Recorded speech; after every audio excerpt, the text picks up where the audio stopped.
City News.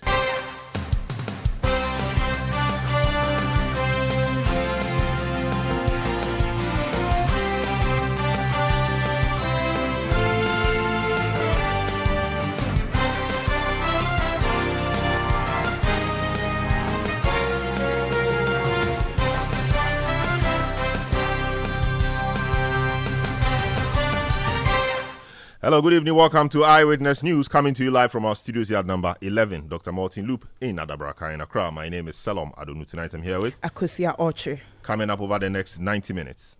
I can confirm that all is not well. If there is no intervention before Friday, I can tell you by Monday, 3 key power plants are going off the grid. It is not a fun. It's a serious matter. 3 power plants likely to shut down soon if government fails to settle indebtedness to the independent power producers. We'll hear from people who are familiar with the matter soon. Also on Eyewitness News, ruling MPP accuses the NDC of plotting to cause mayhem in its stronghold, the Ashanti region. This follows similar accusation from the NDC yesterday. What are the 2 big parties up to? Any truth in these claims? Still on Eyewitness News, we will hit the campaign trail and let you know what the parties have been up to across the country. Stay with 97.3 City FM for more on this and other stories on Eyewitness News and in business. Ghana Association of Banks advocates deepened stakeholder collaboration to make financial sector resilient. There is more business in the next 50 minutes. Eyewitness News is live across the country on all our affiliates and around the globe at citynewsroom.com. In the Western region, this is Adwimpa 100.7 FM. At Takwa Beach 105.5 FM in Takrady. In the Bono region, Greener 95.9 FM in Sunyani. In the Shanti region, Adwimpa 99.9 FM.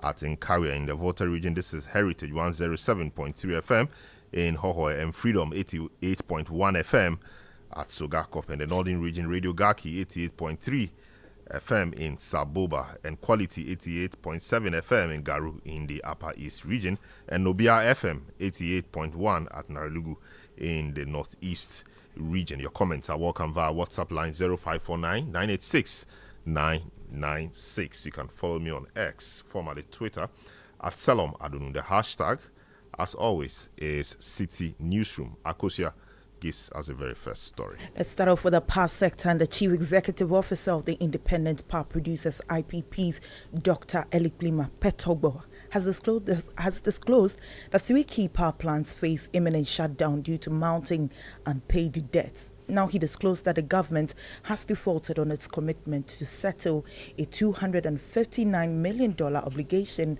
owed by the Electricity Company of Ghana. Now, Dr. Eyewitness Petogbo, in an interview with City News, noted the government must move quickly to avert a possible shutdown.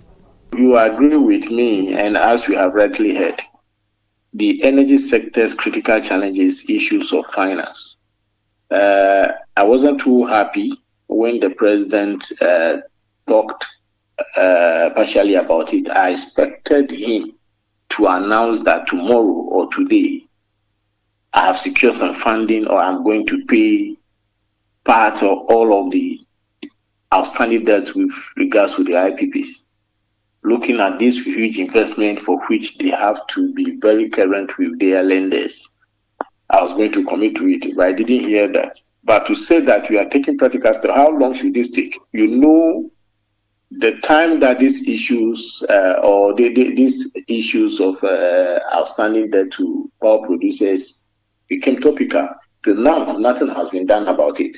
And this year particular is the worst experience that we have we've ever met. I can tell you that we receive less than 30% of our monthly invoices. The promise to remain current, as promised last year, has never been achieved. Over 70% of our monthly invoices are still being accrued. I can confirm that all is not well. If there is no intervention before Friday, I can tell you by Monday, 3 key power plants are going off the grid. It is not a fun. It's a serious matter. We've had these assurances not to be We've received these assurances from government severally or times and again. So this can't assuade us. We are resolute. If it will work, it should have worked earlier. Unless we see action, like I said, unless there is an intervention, practicality of what he's saying, and Monday, these three other plans are going off. He also criticized the assurance from President Akufo-Addo that the country will no longer experience the energy shortages popularly known as doomsday.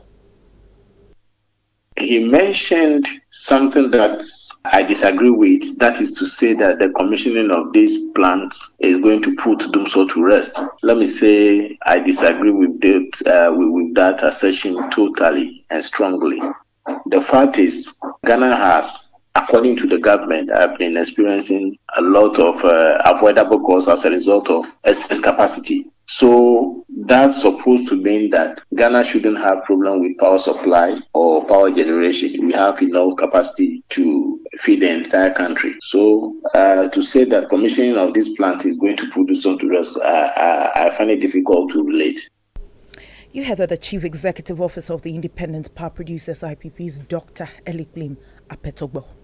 Eyewitness News on 97.3 City FM. Now let's speak to the Executive Director for the Institute for Energy Security, IES, Nana Amoisi VII. He has great understanding of the energy sector to help us appreciate the issues in the sector. Hello, good evening, sir. Welcome to Eyewitness News. How serious are the claims the IPPs are making? They say government owes them so much. Just about 30% of their monthly invoices are on it, and that if nothing is done by Friday, latest Monday, they're going to shut down 3 plants. How serious are these, and what do you know about these ones? To you and your listeners. Of course, the bed we've spread to us at the IES that they intend to take such a step. In fact, there is a fear that if they don't act now, they won't have that leverage or that audacity to convince the next government to pay them. And so they are venting out their frustration. I believe that they will make do their word, judging from where Asogli took it from. We never believed that any IPP will shut down for the second time. Asogli did as at 8th of October, the last month. And since then, we've also seen a decline in the generation of power from car power. Car power is roughly around 450 megawatts of installed capacity. So what we find that since 29th October, car power has not produced anything in excess of 180 megawatts. On average, they are producing 53 megawatts. And that represents just about 14-15% of their installed capacity. And so we believe strongly that they will make do their word, and that government must take them serious and act now to avert any, extended power supply. I see, but will you know the total indebtedness of the sector? How much does government owe the IPPs in general? Well, you don't talk only about the IPPs. You also have to add the fuel providers and the transmitter, and that we find that around $2 billion as of today, in spite of the existence of ESLA. ESLA instituted somewhere late or early 2016 was supposed to generate roughly $600 million monthly to clear a legacy debt of $3 billion. So in a space of 5 years, we're expecting every debt in the sector to be cleared for any, for the continuation of ESLA to be generating additional cash flow for the sector. Today, we can say ESLA has accrued in excess of that $5 billion, yet we still have energy sector debt of close to $2 billion. What do you attribute that to? ESLA is produced, generated. I mean, you said about $600 million, over the period, was it monthly or yearly? and to settle a debt of about $3 billion. That's produced in excess of that. Why haven't we been able to clear the debt in the energy sector, and now we are saddled with a debt of about $2 billion? And when you look at all the handles, you will conclude that government have been wasteful in managing the opportunities and resources it inherited. You inherited an installed capacity of close to 4,500 megawatts, a peak demand of less than 2,600 megawatts. You also inherited an opportunity where we had moved from reliance on liquid fuel imports to natural gas, which we were having a chunk of it from our own domestic resources and a bit from Nigeria. Today we've gone back to importation of liquid fuels. We also inherited, a power sector that had only a debt of 3 billion and also ESLA inflows. The losses in the ECG was around 24%. Today it's in excess of 30%. Another opportunity lost. And so if you had adequate installed capacity, a respectable, dependable capacity with low peak demand, some cash flow coming in, some free cash flow through ESLA, and also reliance on domestic natural gas, which is cheaper, we should not be seeing them so today. Meanwhile, over the last 8 years, access to electricity has seen a significant drop on annual basis. It means that we have not really seen large penetration of electricity consumption. It means consumption has come down. Why should you rather be seeing experiencing them so? So government has not been prudent in managing the resources at its disposal. But what's government's approach to resolving this? Do you know? Because we know the finance minister has been speaking on the matter, said he was engaging the IPPs and all of that. Do we know what government is doing concretely about this to avert the shutdown, which is likely to happen on Monday should nothing happen? In monitoring of the space, we find out that prior to the shutdown of Asogli, 4 or 3 key plants were down. Bridge Power, we call it early power, the TTI 1PP power plant, Phoenix, and Amandi were down. Siemens were down. Soon as Asogli shut down last month, quickly they brought online Phoenix. They brought online Bridge Power, and today we have online, as at last Friday, they brought online TT1PP power plants owned by VRA in Tema. It means that they are now looking at relying on the state facility. Someone brought on board by force means, and we believe that if you force a plant to come online, technically you don't have that assurance or integrity of operation going forward. We also did find that over the last 3 months, we sought to import power from La Côte d'Ivoire. That's another means that government relied on. We don't know what's going to be if Calf Power and Amandi shuts down or early power shuts down. I see. I mean, that's quite interesting. But you made a point that the IPPs may want to strike now because they feel they may have a difficulty in convincing the next government, whichever government that is, to pay them the debt. But I thought, I mean, they are in a contractual agreement with the country. And so once they've produced or they've done their side of the bargain, it becomes a national debt, and no government can say that they will not honor their side of the deal. Why do you say that they may find it difficult in convincing the next government to pay them? Well, they've been having difficulty convincing the present government in solving their problem for them. You could have same stubborn government or a similar stubborn government in place that will choose to say that I will defer your payment and I don't care what you do. And the debt will be paid by somebody in future, or as and when I have money, I'll deal with you. But for now, forget. our thing. And I think that government must be serious today because, like you said, we're all expecting or we do believe that government is a continuum. But for the sector players, as we gather, they want to speak up. They want to, prove a point. Now, other than that, they may be forced to hold their peace, forever hold their peace, because if they could not claim it yesterday and they didn't make noise, why do you make noise when the new government is in place? They only want to show their frustration and also to prove to government that, look, we are serious and we are in a serious business where we are also being funded by other means and sources. If you choose not to dispatch us, if you choose not to pay us on time, you are putting us in a very difficult position and we lose our credibility. But government doesn't care. Even it loses own credibility. It doesn't care. And if we keep on doing that, we are creating a situation where attracting additional investment becomes difficult. I see, but I thought the cash waterfall mechanism was one of those,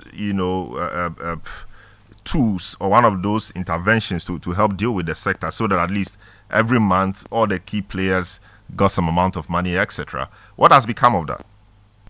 So you see why I say government has been very wasteful in managing the opportunities at its disposal.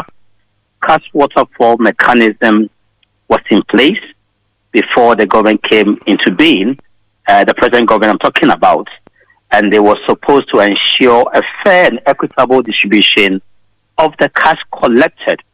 ECG was more or less efficient and profitable when government came into being. Today, the cash waterfall mechanism, as we all pick from PRC's own report, shows that government is not adhering to the system's protocols. And again, in some months, the revenue expected, ECG collects less than 50% of same. How can you have an effective cash waterfall mechanism if ECG is not collecting enough, and if they are not adhering to the protocols, relative to the same mechanism? And so we've handled it so badly as a country. Is it that we've handled it so badly, or the exchange rate regime hasn't helped? Since we pay these power producers in dollars and we take the tariffs is in cedis, we pay in cedis, etc. The conversion rate leads to some forex losses, which can be huge. So is that really the problem, or you think the problem itself is mismanagement and lack of collection, efficient collection? Well, if we want to be so sure about the reason, then we should all go back to the PRC's report. They produce all the reasons for which the cash waterfall mechanism is not working effectively, and the government, not operating it effectively. And sometimes the PRC will make a call for a single point of collection or even a bank account of the ECG. All the reasons are produced by same government sources. I see. We'll leave it there. Thanks so much for speaking to us. Nana Mwesi, the 7th, Executive Director of the Institute for Energy Security, trying to explain to us what is happening in the sector and what to expect soon. The President yesterday at the inauguration of a power plant gave some assurances to the independent power producers. Indeed, we also have information from the corridors of power that government is working so hard to settle their bills, and so nothing by way of shutdown will happen on Friday or on Monday. That is some assurance coming from the corridors of power. But let's hear what the President said in respect of this yesterday. I must recognize the contributions of independent power producers who have invested significantly to support our energy needs. These partners have been instrumental in enhancing our power capacity. My administration is committed to addressing the financial obligations impacting our ability to meet obligations to these valued partners. Together, we will build a sustainable, reliable energy future. So that was the president, Nana Addo Akufo-Addo. Your messages, some of your messages that have been coming through. This one from We the People from Oyarifa says, what is going on? Just yesterday, the president said we wouldn't be having power issues anymore. Father SK from Kenya, Kumasi says, so is there going to be Doomsor again? Hey, Ghana, when will our leaders solve our problems for us? Babamu in Tamale says, I think government will be quick to intervene and settle the IPPs from shutting down the plants. I hope the IPPs are not in to sabotage the government. Njona Bright in Nottinghamshire, the United Kingdom, says the only reason Ghanaians are still have their lights on is the general elections. Ghanaians would know the true state of power sector and the lies of this incompetent driver and his mate after December 7. God save us from them. Fianogo in Abo says Ghana government should please pay electricity providers to prevent total darkness. Please, MPP government should do something fast, please. Aka Paul Jr. in Ahafumim says the government must, as a matter of urgency, get the needed funds to avert any power outages. Emil Akwensivi in Akwemufie says, do we prioritize our needs as a country? Funds used on Bank of Ghana building and the cathedral could have been used to address our energy needs. Doomso is back, you say. Jones Adobo in La says, this government has not added a single megawatt to the current generation for all these years, even to just manage the so-called excess power to Bobo. The country can best be described as cow physics, and the surface looks fine, but the under is all rotting. Ghanaians, you want to say, vote for them at their your own peril. Seriously, you say that we are not angry enough as a people. Eyewitness News on 97.3 City FM. We take a short break, return and deal with now the accusation from the MPP that the NDC is planning mayhem in a stronghold, Ashanti region. Don't go away. Eyewitness News.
on Eyewitness News on Facebook at facebook.com/City97.3, Twitter at twitter.com/City973, and Instagram at instagram.com/City973 with the hashtag Eyewitness News.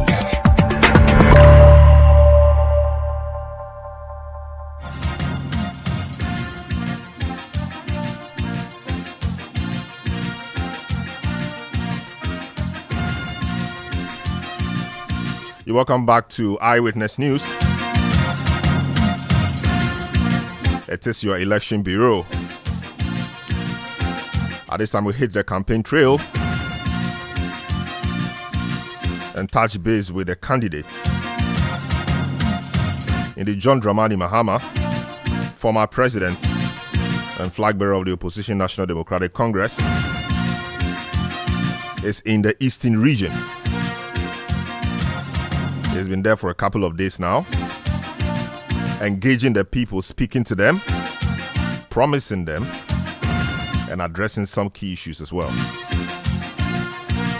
He was at Akwetia, where he promised to revive the Ghana Consolidated Diamond Company, also promising to raise the New Jaban area to a metropolis status. Or metropolitan status. Spokesperson for the John Mahama campaign, Joyce Muktari Bawa, or Joyce Bawa Muktari, has joined us on the line. Hello, good evening, Joyce. Welcome to Eyewitness News. How is the campaign going, and where exactly is John Dramani Mahama as we speak?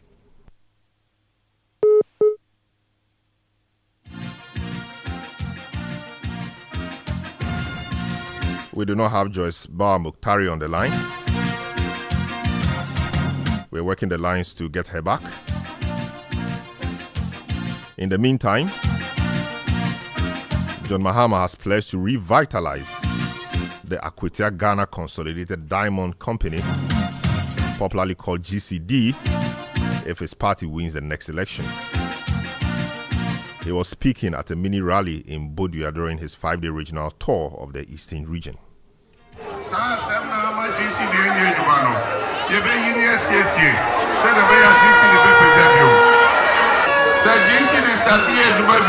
We are committed to resolving all challenges hindering the operations of the Akwetia Ghana Consolidated Diamond Company.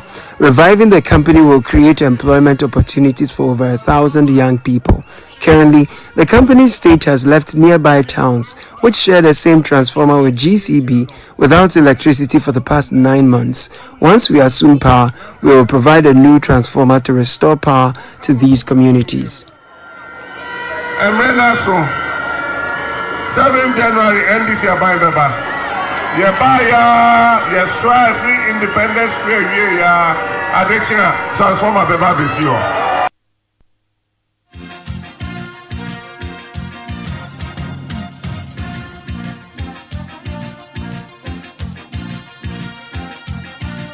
That was John Dramani Mahama speaking in the Eastern region. His vice presidential candidate, Professor Nana Junopoko Ajiman, has also been making the rounds. She was in Accra yesterday to address a gender program.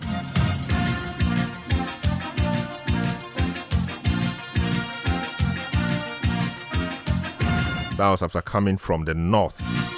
As we speak, she is in the Upper West region,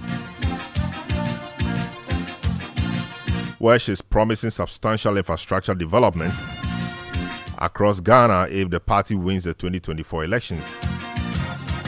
She made a statement during a courtesy call on the overlord of the Wala Traditional Council,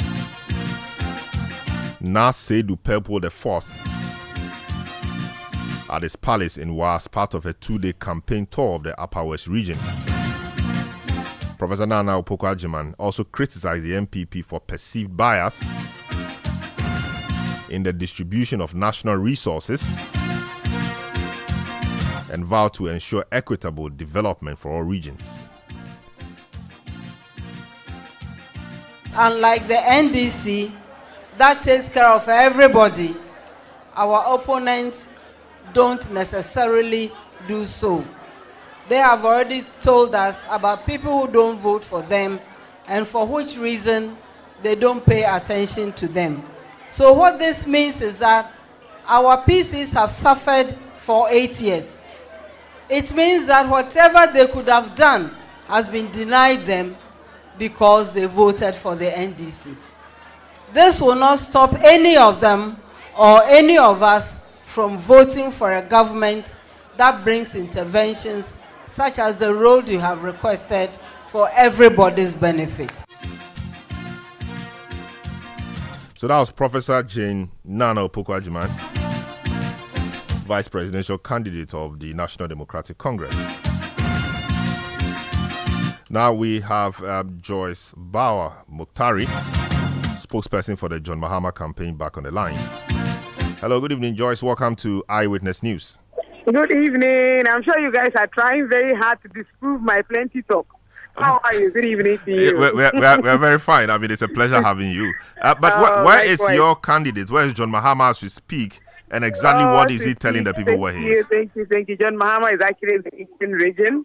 He is actually on day 3 of the Eastern Regional Campaign Tour. And certainly tomorrow, day 4, we'll be taking him on the other side to the Afram place.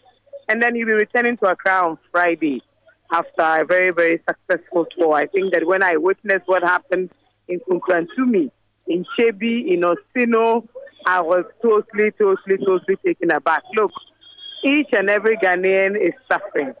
All of us are suffering. We are all in this suffering together. The hardship that we talk about, the hardship that we hear about, is actually being experienced by all the ordinary Ghanaian citizens, and the Eastern region is no exception. Sometimes you would probably think that they cause certain types of people, or maybe it's considered the stronghold of some particular party or the other, that maybe somehow they are not in this genuine hardship with all of us. But to be honest, whilst His Excellency the President is actually going around and commissioning buildings that I personally do not consider a priority, many of the rest of us are left to wallow in abject poverty, hardship, and lack of development. And the Eastern region, to be honest with you, is no exception. Are you all not surprised by the videos coming from the Eastern region? Are you not surprised by endorsements from various chiefs who are all complaining about the exact same thing that all of us are talking about? Remember that the Eastern region is home to a lot of persons who engage in industrial activities, who engage in entrepreneurship, who import and export many of the industrial equipment that we use here in Ghana. So they feel that fundamentally the exchange rates have totally exposed and disgraced Akufo-Addo and Bawumia. And so they feel it too. I see.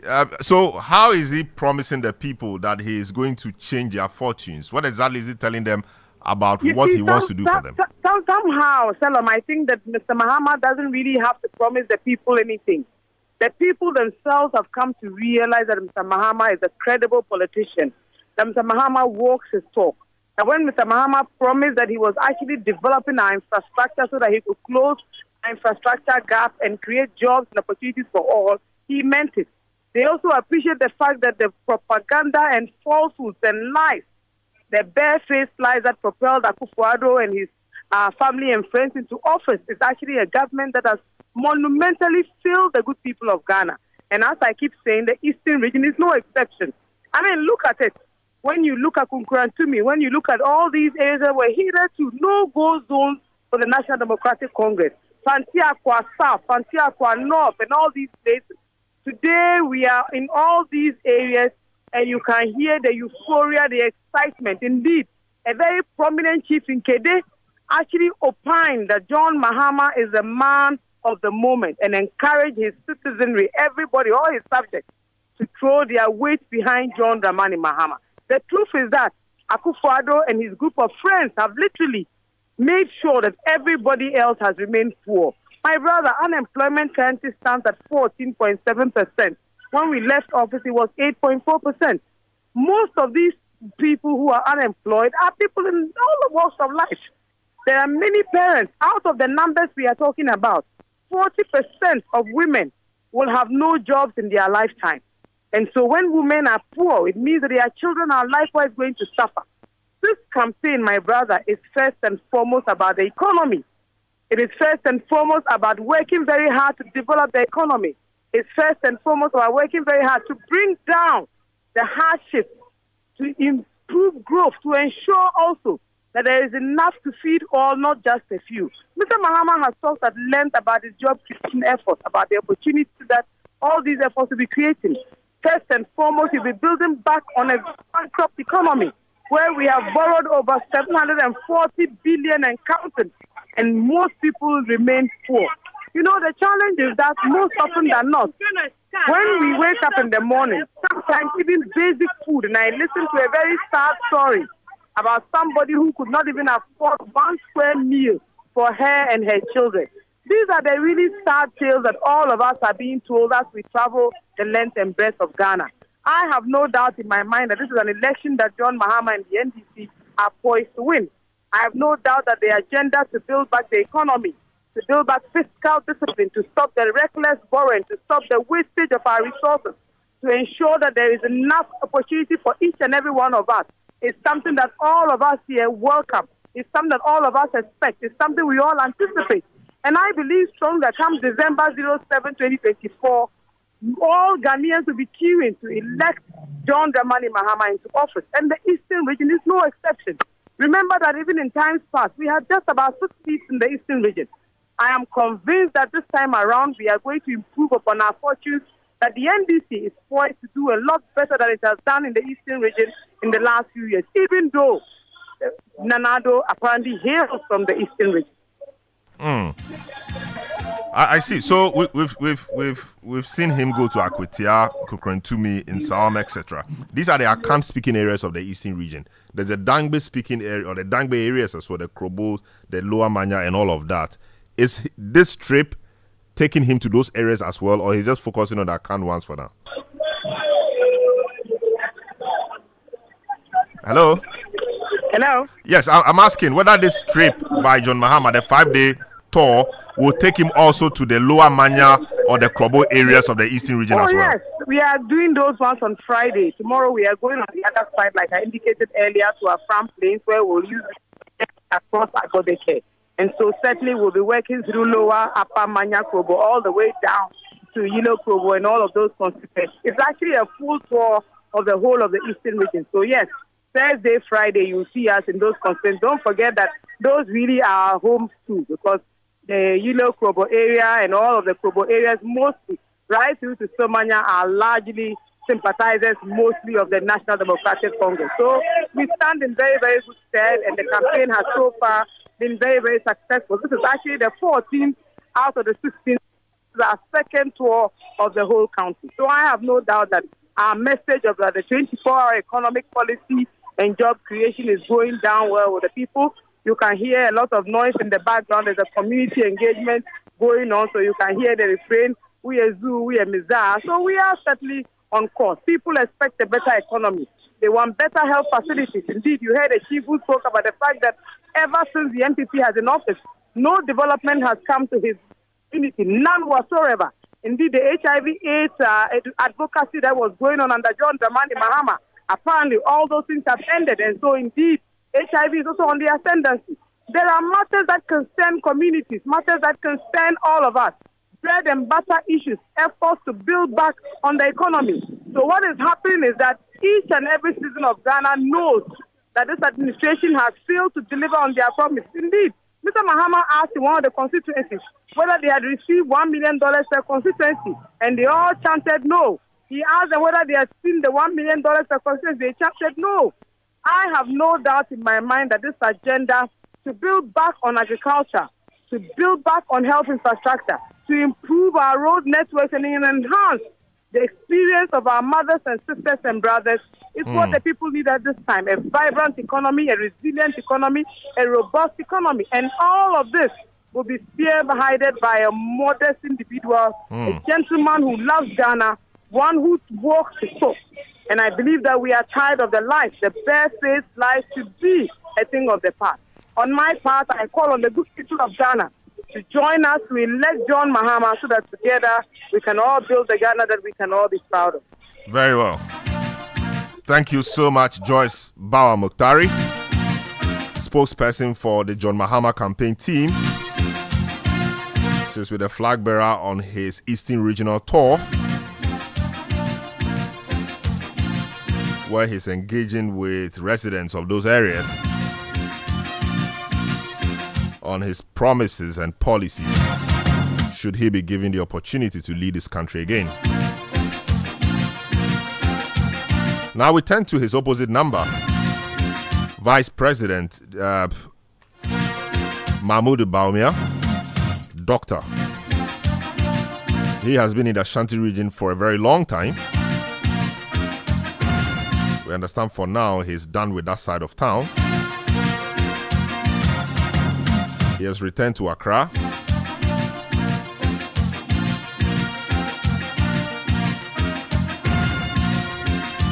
We saw him today briefly at the inauguration of the Bank of Ghana building. Of course, he used to work in the Bank of Ghana, so it's understandable why he has to be there. My colleague Hansen Ajimai has been with his team throughout the tour of the Ashanti region. He's in studio with me to bring us up to speed with what Dr. Mahmoud Bawumia has been telling the people of Ashanti region. Hansen, good evening. Welcome to Eyewitness News. Thank you, Selorm. We miss you. It's been a while. It's been a long 2 weeks. It's been a stressing one. Mm-hmm. But it doesn't look stressful on you at all. You know, but how has it been? Very stressful, very hectic. We see Bawumia moving from place to place, talking to almost everybody he comes across. It should be a lot of walking, a lot of handshaking, a lot of talking driving around. I mean, a lot of driving. I mean, to be frank, the issue is that to a large extent, the communities are far apart in certain constituencies. And so in some constituencies, you have to drive for about an hour before you move from one constituency to the other. And per the itinerary of Dr. Bawumia's campaign, he visits at least 2 towns in every constituency. Okay. And so he will hold a stakeholder dialogue in one constituency, one community, and hold a mini rally in another community. So stakeholder engagement. What kinds of people are the stakeholders? So stakeholder engagement, chiefs, imams, pastors. So the chiefs and imams, pastors will come from all over the constituency to one place. To one place. Okay. And then he will engage them, tell them his policies, what government has done, and why they should vote for the NPP and for him particularly. And then he will go to another community in the same town and then hold a mini rally, which is for the masses, for the party folk themselves. And so meaning that in every constituency, at least 2 stops. And he does 3 constituencies in a day. So 6 stops in all. And these 6 stops are all far apart. So it's been one of driving in and out of the Ashanti region, because sometimes, for instance, when we went to the Ahafo region, moving from one part of the Ahafo region to the other, we had to go through the Ashanti region into the Ahafo region, and so dovetailing through between the 2 regions. And in some of the pictures and videos we've seen of him, we see him walking through the communities, shaking people, etc. But you are telling me about 2 events in each constituency.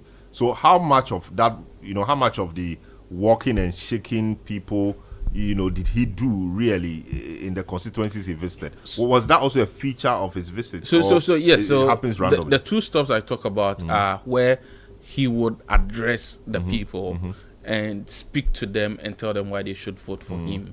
The meet and greet has been a constant feature of the campaign since he started the regional tours and then campaigned in the other 15 regions. But that is basically a familiarization engagement, you may say, just about 5 seconds per person. Greet the person, sometimes will not say anything, just laugh back. People will take pictures, sometimes meet the person, Monto Mame, vote for me, some of those things. And then he will go So it's a constant feature, but you won't get him speaking directly to the people, or speaking to the hearing of a lot of people. We also hear that he wants to visit every constituency. So he was in Ashanti region for about 15 days, 47 constituencies in the area. Did he visit all the 47 constituencies? He visited 45 of the 45. 45. Two outstanding. What are the two outstanding? Akim North and Joabin constituencies. Asante Akim North and Joabin. And Joabin constituencies. What, he won't go there again? Why didn't he go there? He'll be there. So to get it, following his campaign, I can say that it's categorized into two. So Dr. Bawumia first did the regional tours, where he visited all 16 regions. In these regions, he held stakeholder engagements and youth forums, where he met with the youth forum, the young people. If you remember, in one of the engagements, that was when a young nurse came out to question him about their nursing training allowances. That was the regional level. Then he broke it down to a constituency level, and so visited every single constituency. And so in the Ashanti region, he was billed to have visited the 47 regions in 47 constituencies in 15 days, doing 3 constituencies in a day. So that would have given him 45. That's 45, yes. And he did 4 constituencies in 2 days. But he was supposed to have done 3 constituencies in a particular day, which would have taken care of the outstanding 2. But what eventually happened was that he had an engagement somewhere else, which was also part of the campaign. He had to be in the Oti region. He had to be at Somanya for a festival. And so the day he was supposed to visit the Asante Akim area, that was the day for the festival. That was the day for the festival. Was a day's event. So he did one. just one constituency and moved to and left out Asante Akim North and Joabin. And so that's why he's not done so. But what we've gotten from his team is that he'll be visiting the northern region. And just like the Ashanti region, the other constituencies in other regions he's not done yet. The county gives is that he's visited 266 constituencies so far. So meaning that it'll be left with 10 constituencies for him to visit. And we are told that there are about 7 of those constituencies in the northern part of the country. We know that tomorrow, which is Thursday, he'll be visiting Tolon Tamale South as well as Kumbungo. And then he will visit the other constituencies between the other constituencies within the northern part between tomorrow and Saturday. After that, what we also been told is that there may be some mega rallies which will now either be done at a regional level or based on the sector. So they may do the middle belt, the southern belt, and then another one in the Greater Accra region. I see. The economy is a key issue. I mean, he's an economist. He's a guy we were told will fix the economy, etc. When he's going around, do issues around the economy, jobs, etc., come up? And how does it deal with that? So I must say that in his interactions with the stakeholders, he allows them to question him and to give their feedback. And most often than not, particularly in the Ashanti region, you get a lot of the chiefs who tend to endorse him. You get pastors who tend to endorse him. You get imams. It that they select on the political party? Is it that they select pastors and chiefs who are sympathetic? Because they both get, they all get the endorsements, and you wonder how. Well, as to how the selection is done, I may not know. But of course, if you go to an area and they say this person is the representative of pastors in this area, if you go to a traditional community and you meet the main chief in that community, for instance, when he was in Bechem, and then the Bechem chief, the funeral for the Bechem chief had just been held, and then the Queen Mother was the one representing the Bechem chief, and then the Queen Mother endorsed him. It becomes difficult to say that it was selective in a way. But what we saw and heard was traditional leaders endorsing Dr. Mahmoud Bawumia. But the interesting thing is that when they are done endorsing him, there are a number of concerns that they put out to him to address in the event he wins the election. One is road. And I must say that there are a lot of bad roads, of course. There are a lot of good roads too, but the number of bad roads that we drove onto, there's one that you cannot take your minds off. And the chiefs themselves admit same. Even though they endorse him, they expect him to fix those for them. Another concern that comes up largely is a concern of tertiary institution. And I'm wondering how he may want to deal with it if he wins or if anybody becomes president. What do you mean by tertiary institution? Because in every district that we've been to, they all want tertiary everybody wants a nursing training college, a teacher training college, a university. My mind is, if you have as many teacher training colleges and nursing training colleges as we have as we have districts, who will go to whose nursing training college? But on the issue of the economy, this may not be representative enough, right? Because usually a lot of the people who come around are party people. And most of these people, of course, even though they acknowledge the current economic challenges, they tend to admit that they are better off with the NPP in power. And they cite policies like the free senior high school policy. And for those of them who are farmers, like maize farmers, they cite the example that now a bag of maize sells at 1,100 Ghana cedis. And so even if you say cement prices have gone up high from 35 cedis to 100 cedis, a bag of rice, a bag of maize can buy about 9 cement bags. A bag of beans can buy 30 cement bags. And so if you engage them on the economic conversation, they tend to say that, well, things may not be going in the right direction, but they think that they've been better off than in previous government, and particularly with the free SHS. For those who have had to take care of their kids or their nephews and nieces in time past, they seem to appreciate the impact of the free SHS policy more. And so yes, economy comes, but again, as I say, it may not be representative enough, but the people we spoke to on the ground appear to appreciate the other interventions compared to the economic challenges. Very well. Hansen Ajiman, my colleague, he has been with the Bawumia campaign team in the team store of the Ashanti region. They are back in Accra. From tomorrow, they are off to the northern region, where they will be in Kumbungu, Tolon, and Tamale South. All right, so Hansen, thanks so much for bringing us updates. Up next is City Business News. And on Point Blank, we'll deal with the MPP accusation of the NDC, and Nana Boachi will be my guest.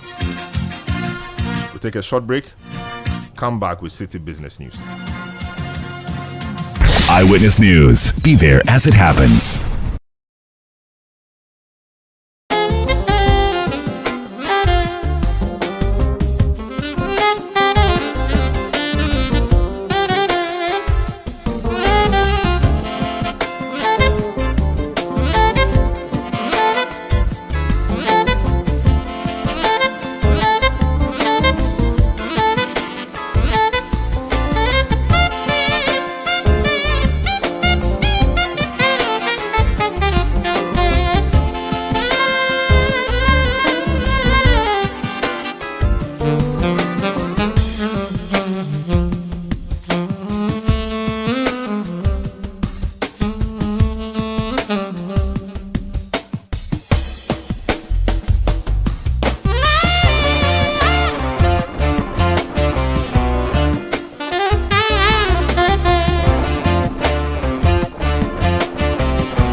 movement, and all the policies that affect your business. City Business News. Be informed. Time now for the City Business News on Eyewitness News. My name is Akosia Otre. The details now. The Bank of Ghana is anticipating a reduction in operational costs following the inauguration of its new state-of-the-art headquarters, the Bank Square, located at Ridge. While the facility replaces the bank's previous office on High Street, where it operated for 67 years and is designed to meet rising operational demands, streamline regulation, and align with global central banking standards. In 2023, the bank's operational expenses rose by 400 million cedis, increasing from 2.7 billion cedis in 2022 to 3.1 billion cedis. Governor Dr. Ernest Addison, speaking at the inauguration in Accra earlier today, expressed confidence that the new headquarters would enhance the bank's efficiency and contribute to the stability of the local economy.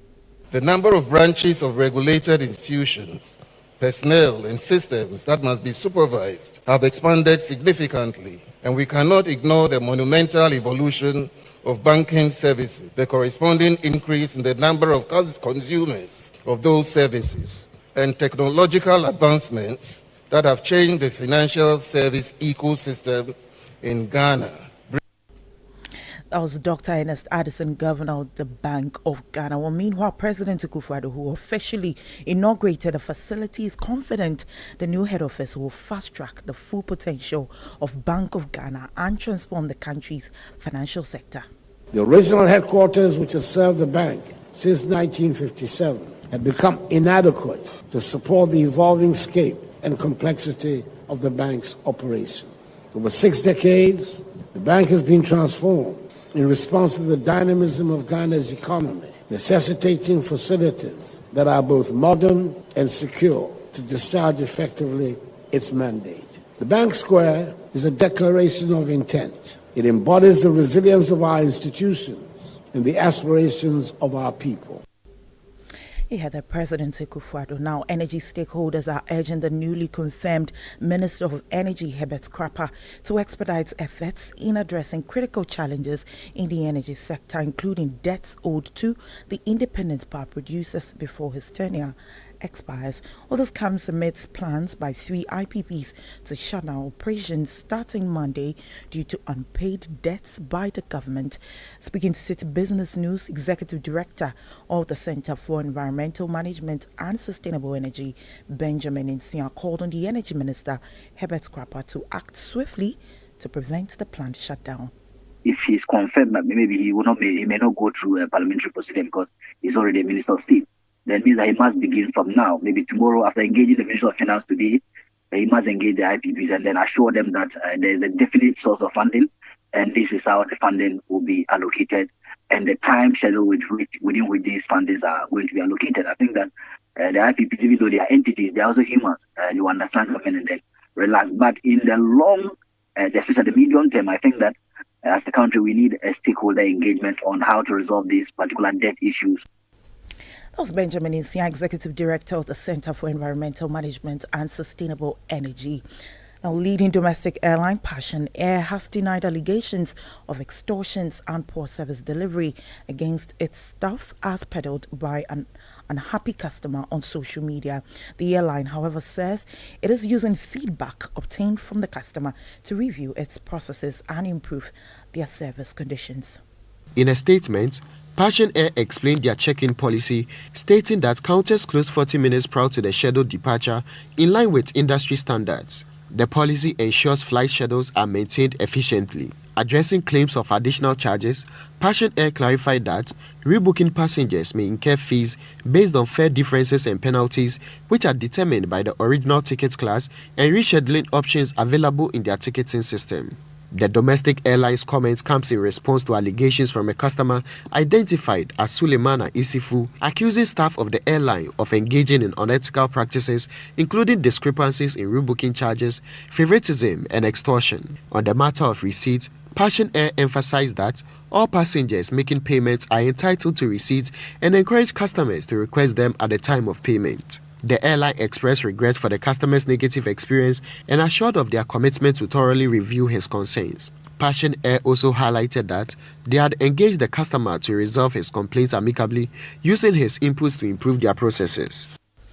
That was a business desk report filed by Daniel Sakiti. Now, the Ministry of Works and Housing has reiterated that it will continuously leverage private sector involvement to deal with the challenges of home ownership in the country.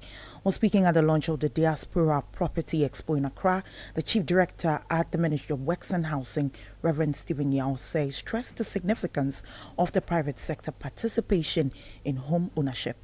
As Ministry in charge of housing sector, we are committed to gradually addressing the very challenges that have bedeviled our housing sector in the country. The ultimate goal of government is to promote greater private sector participation in housing delivery. To this end, we will continue to remain steadfast in collaborating with the private sector to deliver various solutions to address the housing challenges in the country. That was Reverend Stephen Yao, Chief Director at the Ministry of Works and Housing. Meanwhile, the Country Director of the Diaspora Property Expo, Sydney, Justin Tehoda, called for the need of regulation in the real estate sector. Exploration would not only be safer but also more rewarding as it fosters creativity and innovation in design and usage. Integrity. We are saying that regulation brings integrity, the backbone of trust in any striving industry. With clear guidelines, adherence to standards, accountability, property transactions would be transparent and credible. This integrity will eliminate fraudulent practices, thereby assuring both the local and diaspora investors that their assets are secure and managed ethically. Country Director of the Diaspora Property Expo, Sydney, Justin Tehoda, wrapping up the city business news on Eyewitness News. I'm Akosia Hochi. Do stay with us. Up next is Point Blank. Detailed news, unparalleled coverage. City News on 97.3 FM.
Welcome back to Point Blank on Eyewitness News. Tonight on Point Blank, we got into the MPP camp. Yesterday it was the NDC that addressed a press conference, making allegations of attempts to disrupt the elections, cause mayhem, etc. Today the MPP is responded in equal measure. Same allegations, but different actors allegedly. This time they say the NDC is planning to cause mayhem in Ashanti, the MPP stronghold, and that any attempt to do so will not be countenanced. National organizer of the party, Nana Boachi, addressed the press. Let's hear him. Information available to the NPP reveals that several months ago, the NDC has been training thugs in pockets of communities, including Obuasi East constituency, under the guise of private security training. These individuals are being prepared to disrupt electoral process, particularly in Ashanti region, which is the MPP stronghold. We are aware that recently, November 11, 2024, the NDC Committee on Mining, led by one Tony Obi, former Chief Executive Officer, Minerals Commission, held a secret meeting with some NDC small-scale miners at the conference hall of Mauli Hotel in Bigium in the Obuasi West municipality. One of the aims of the meeting was to recruit some members of the pro-NDC small-scale miners to form part of the NDC's Eagle Force Vigilante Group, which will be deployed to some MPP polling stations with the aim of causing mayhem on election day.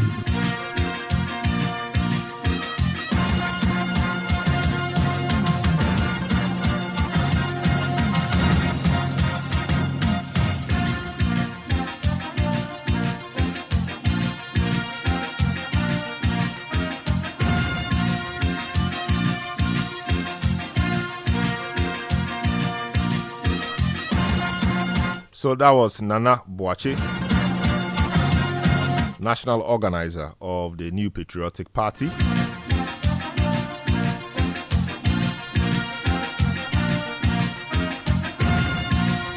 Accusing the NDC of plotting to disrupt the elections in the Ashanti region. As you heard him, he mentioned some training of some persons he calls vigilante groups.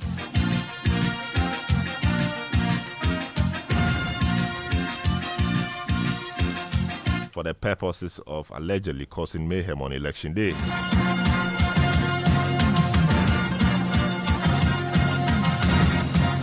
They also described NDC's allegations that they were planning to disrupt the elections using thugs as baseless. And in fact, he says that it is devoid of any iota of credible evidence and represents, he says, yet another desperate attempt by the NDC to raise tension and distract the people of Ghana from their own misdeeds.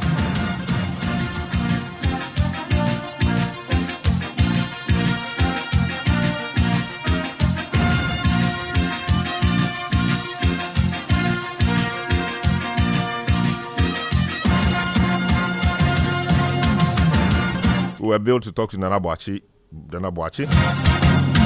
but it's been difficult getting through to him. So we'll bring you some longer version of the press conference address earlier today. In the meantime, Point Blank is brought to you by Kivo Pepper Mokosho. Kivo Pepper Mokosho. So here's Nana Boachi on Point Blank addressing the press earlier today. Let it be known that the MPP will not tolerate any such devilish plans by the NDC. We call on the Inspector General of Police, IGP, and all security and intelligence agencies to closely monitor individuals like COP Kofi Boakye, who have been identified as a central figure in these destabilizing schemes. The MPP is also serving notice that any individual who attempts to foment chaos during the December 7th election, especially in the Ashanti region, should think twice, as such actions will be met not equal force, but with much bigger force to protect the peace, stability, and democratic process of our nation. Let history serve as a warning to the NDC that no party since the year 2000, at least, has ever succeeded in using violence to win an election. No party. On the contrary, violence undermines the effort of those who plan it and strengthens the resolve of the party it targets. The NDC would do well to abandon their destructive plans and focus on competing peacefully and fairly. The MPP remains a party of peace, committed to free, fair, and transparent elections. We will, however, not countenance any attempt to subvert the will of the people through intimidation or violence. We call on all well-meaning Ghanaians to reject the NDC's tactics and stand firm in defending our democracy.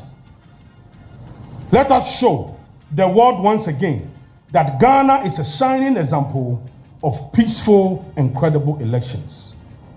And again, it is important that His Excellency Alhaj Dr. Mahmoud Bawumia is number one on the ballot. Is number one on the ballot. The elephant is our symbol. The elephant is our winning symbol. And all our parliamentary candidates are also number one on the ballot.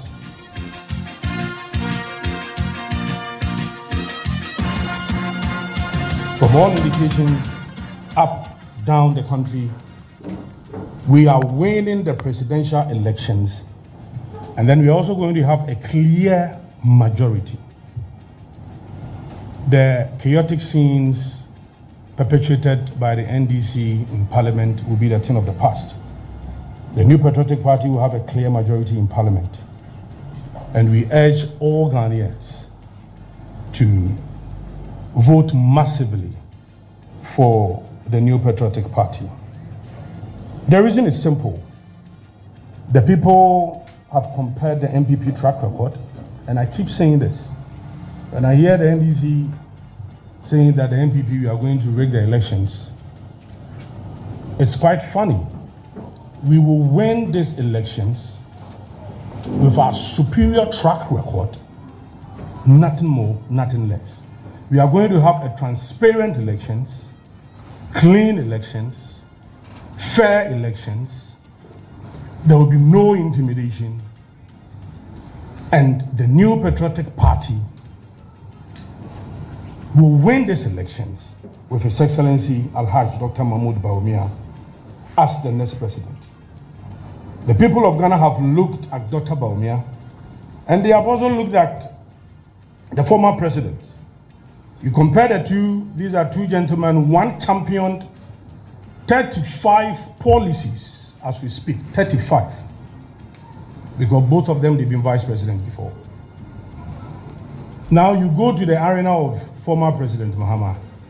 He told Ghanaians that he's been confined to social activities. He's going for funerals, naming ceremonies, and that is it. So as a vice president, he could not champion a single policy. Not even a single policy The next president, His Excellency Alhaji Dr. Mahmoud Bawumia, as a vice president, has championed 35 major policies. Parents, especially the 5.7 million young persons from 2017, since we implemented free SHS. We are grateful to His Excellency the President, Bernardo Danko Akufo-Addo, His Excellency Alhaji Dr. Mahmoud Bawumia, and his running mate, Dr. Matthew Poku Prempeh. 5.7 million young Ghanaians have so far benefited from the free SHS and free TVET. And these people are genuinely worried about the fate of this destiny-changing policy. In an unlikely event, very, very, very far off, in an unlikely event, that the NDC wins. It's not going to happen, inshallah. The people know that the hands of Dr. Bawumia and the MPP, free SHS, is safe. Families, farmers, traders, professional workers, like teachers, in the 110 districts, and this has never happened before, unprecedented.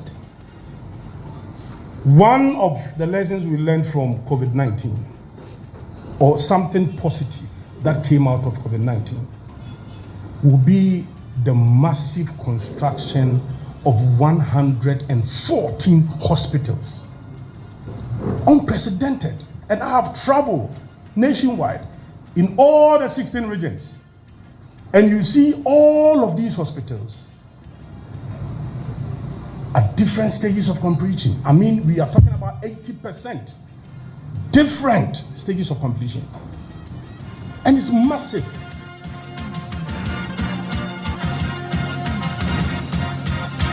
That was Henry Nana Boakye, national organizer of the ruling New Patriotic Party, addressing a press conference earlier today.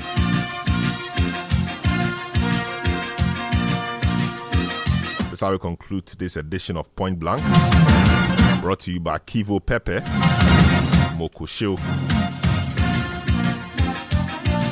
Show has been produced by Nana Kwabena Wilson, Beverly in London, and Sami Wiafe. Earlier you heard Akosia Ochre. Technical assistance by Desmond Nyako. My name is Selorm Adonoo.